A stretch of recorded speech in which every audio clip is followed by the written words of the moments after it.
L'équipe de production de Cobra Kai a publié de nombreuses vidéos des coulisses. Elles révèlent des détails du tournage et des anecdotes intéressantes sur la série. J'ai pris le temps de rassembler plusieurs de ces vidéos pour les regarder ensemble. Bienvenue sur Charlital. Aujourd'hui, nous allons examiner ces curiosités et secrets sur la production de Cobra Kai, partie 2. Prêt? Allons-y.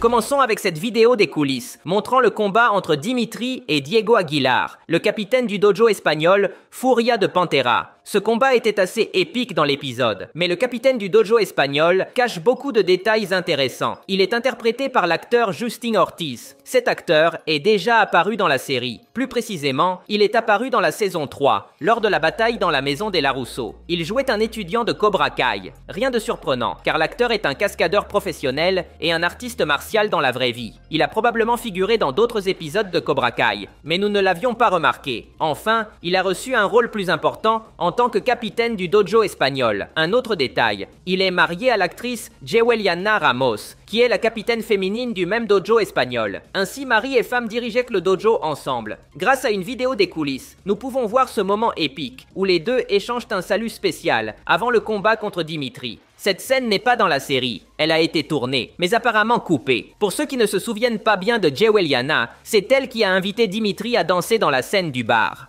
Dans l'épisode 10, on nous montre un montage d'entraînement, où Daniel et Johnny Lawrence forment Robbie, Sam et Miguel. Dans la série, les plans sont très courts, mais grâce aux vidéos des coulisses, nous voyons davantage. Par exemple, dans cette vidéo, on voit Johnny s'entraîner avec Robbie et Sam avant le tournage. Nous avons aussi cette scène où les protagonistes s'entraînent avec un fruit dans une place de Barcelone. Dans cette vidéo des coulisses, on peut voir Johnny Lawrence boire une bière tranquillement, pendant que les autres s'entraînent. Cette scène figure également dans la série, mais la vidéo des coulisses nous permet de la voir plus calmement. Bien sûr, il y a aussi une vidéo montrant le tournage de la scène où Robbie, Sam et Miguel courent, poursuivis par les Senseis en voiture. Cette scène semble clairement faire référence à la séquence mythique de Rocky Balboa courant suivi par des gens.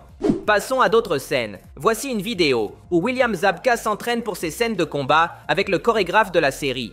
Apparemment, il répète le combat entre Johnny et le Sensei Wolf. Les compétences de William Zabka sont impressionnantes. Rappelons que l'acteur a presque 60 ans, mais il est encore très agile avec ses coups de pied et ses coups de poing. Un fait intéressant, le chorégraphe qui combat Johnny est l'acteur Tony Chong, un artiste martial de renom ayant participé à de nombreux films d'action. Dans Cobra Kai, il apparaît partout. C'est l'un des arbitres du Sekai Taikai. On peut le voir ici dans le combat entre Dimitri et Diego. Mais il est également camouflé dans de nombreux épisodes de la partie 2. Il est le double de plusieurs personnages de la série. Dans cette vidéo, on peut le voir avec différentes tenues. Il a été le double du Sensei Wolf, de Chosen et d'autres encore. Il n'a pas doublé Sam, car il ne pouvait pas porter la perruque. J'ai pris le temps de chercher son visage comme double dans une scène de la série et je l'ai trouvé. Dans le combat entre Daniel et le Sensei Wolf lors de la bataille générale, à ce moment précis, on peut voir le double prendre la place du Sensei Wolf. Ils n'ont pas pu le cacher. L'acteur Tony Chong est partout, mais bien dissimulé. Nous avons aussi des scènes du combat épique entre Robbie et Axel. Ici, on voit les acteurs répéter la chorégraphie. Si on y prête attention, ils exécutent toute la routine sans coupure. C'est impressionnant. Dans cette vidéo, on peut mieux voir la grande différence de taille entre Robbie et Axel. De plus, Robbie se distingue par son agilité face à la puissance d'Axel. J'ai hâte de voir la revanche entre ces deux personnages. Passons à cette scène de la mort de Kwon. Je vous l'avais déjà montré dans une vidéo précédente, mais certains ont fait des commentaires amusants que je veux mentionner maintenant. Quand l'acteur tombe sur le couteau, on peut remarquer que l'arme ne se trouve pas au bon endroit. Elle aurait dû être sur la poitrine. Dans cette situation, l'acteur déplace subtilement le couteau avec sa main pour qu'il apparaisse sur la poitrine. Rappelons que le couteau utilisé par l'acteur est en caoutchouc et dans la scène finale de la série, on peut voir qu'il se plie.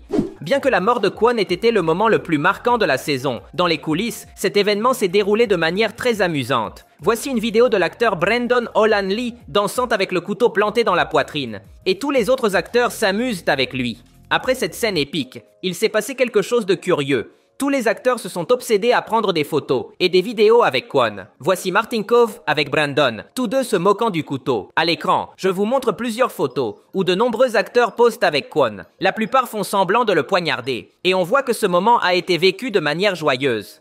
Dans la partie 2, la sensei Kim Da-eun nous a surpris avec un changement important. Elle s'était toujours montrée comme une femme agressive et amère, mais grâce à Shozen, nous avons découvert son côté doux. L'une des scènes les plus importantes est celle où ils se battent et finissent par s'embrasser. Grâce à des vidéos des coulisses, nous voyons comment ces personnages ont répété cette scène.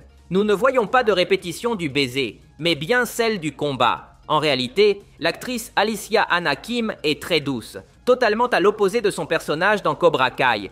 Dans cette vidéo, on la voit former des chœurs avec tous les acteurs pendant un jour de tournage. Autre détail intéressant, dans la vraie vie, elle porte toujours les cheveux longs. Dans la série, elle porte des tresses pour son personnage. Voici une vidéo où elle détache ses cheveux, après une journée de tournage passée avec des tresses. Je veux vous montrer cette vidéo de la bataille épique entre les Miyagi-Do et les Dublin Thunders, le dojo irlandais. C'est la partie où Hawk et Devon se battent ensemble dans un combat 2 contre 2 sur une plateforme. Si on observe bien, on remarque quelque chose d'intéressant. Dans la série, ils combattent sur une plateforme en hauteur. Cependant, dans les coulisses, on voit que le combat a été filmé au sol. Ils tombent de la plateforme, mais sur des matelas de sécurité très proches. Cela montre que pour la scène de l'épisode, ils ont utilisé des astuces de caméra pour donner l'illusion de hauteur. La vidéo est fascinante. On y voit même le moment épique où Devon se sacrifie en se jetant avec la capitaine des Dublin Thunders. Des images similaires ont également été publiées, mais cette fois avec les étudiants des Iron Dragons, Axel et Zara. On y voit mieux comment la plateforme est au niveau du sol. Dans cette vidéo, un enfant s'approche de William Zabka pour le saluer. Rien d'étrange, sauf que cet enfant est l'acteur Thomas Parobek, qui a déjà joué dans Cobra Kai. Plus précisément, il apparaît dans la saison 4, lorsque Johnny Lawrence se souvient de son enfance et de ses traumatismes avec sa mère. Cet enfant interprétait la version jeune de Johnny. C'est étrange de le voir sur le plateau, car dans la partie 2, il n'y a aucun souvenir du passé de Johnny. Il y a donc deux possibilités. Soit ils ont filmé un flashback de l'enfance de Johnny qui n'a jamais été montré, soit l'acteur était juste en visite par hasard. Qu'en pensez-vous? Enfin, parlons de cette femme. Elle est l'actrice Alex Wong, qui, souvenez-vous, jouait l'une des étudiantes de Cobra Kai. Elle n'avait pratiquement aucun dialogue ni aucune importance dans la saison. Cependant, elle est en réalité une doublure de cascade très reconnue. Grâce à des scènes des coulisses, nous avons appris qu'elle était également la doublure de la sensei Kim Da-eun pour ses scènes dangereuses. Dans cette vidéo, on la voit aux côtés de Kim, répétant des scènes, imitant sa coiffure et prenant sa place à plusieurs reprises. Comme j'avais beaucoup de temps libre, j'ai cherché dans les épisodes officiels pour voir si l'on pouvait la repérer en tant que doublure. Et je l'ai trouvée. Dans la bataille entre Kim et les maîtres russes, on peut voir la doublure à cet instant précis. Ce n'est pas toujours facile à dissimuler. C'est tout pour aujourd'hui. Si vous avez aimé la vidéo, cela m'aiderait beaucoup que vous laissiez un like. Ce serait légendaire. De plus, n'oubliez pas de vous abonner pour voir plus de vidéos comme celle-ci. Merci de m'avoir écouté. Je m'appelle Charlie et on se voit dans le futur.